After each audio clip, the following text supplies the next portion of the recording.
Okay, today I thought I'd make some stain.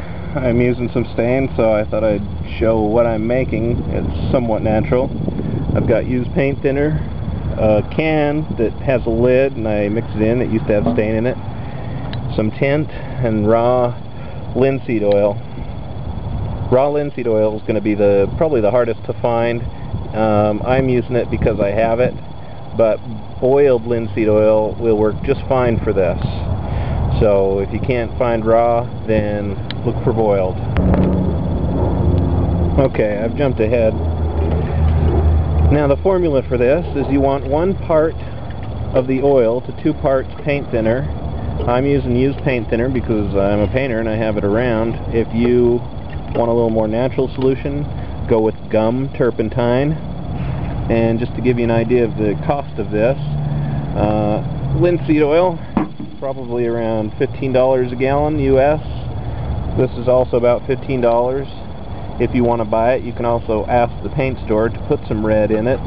I'm sure they'll give you some red for $1 or $2. You don't have to buy a jar like that, and of course it'll go a long way. I'm not adding any more red to this. I just added the oil, and I'm going to stir it up because it's got enough red in it for me. I do want to mention you need to keep this stirred up. Stir it every 10 minutes or so, or as fast as you need to as it settles. Alright, just want to go over a few more things. Got my brush here, and obviously you can see I didn't want it too red. It's very, very light. A couple of things about this oil is you really want to drench your wood, especially the first coat. You want to really get it wet so it soaks in and deeply penetrates.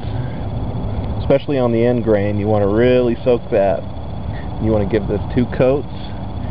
And a word about rags. If I'm using a brush, and that's what I would recommend, if you use rags, this oil, the way it dries is by polymerization in the presence of oxygen.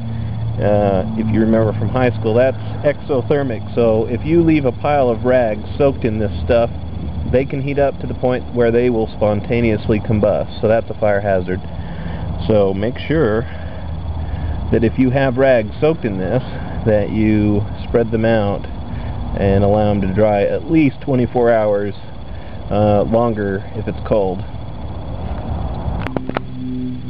Alright, I'm back inside, and I thought I'd just explain 1 or 2 things. Basically, the reason why I'm using that is because that's going to go into a food garden, so I wanted to preserve those boards with a natural oil.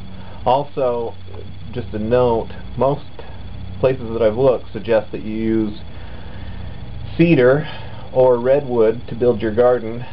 What I was putting that on was Douglas fir, and I'm going to put a couple coats on that. That is cheaper than either of those other woods, and I think if I keep it coated, it'll last about as long. So, just a last word on that. That's all.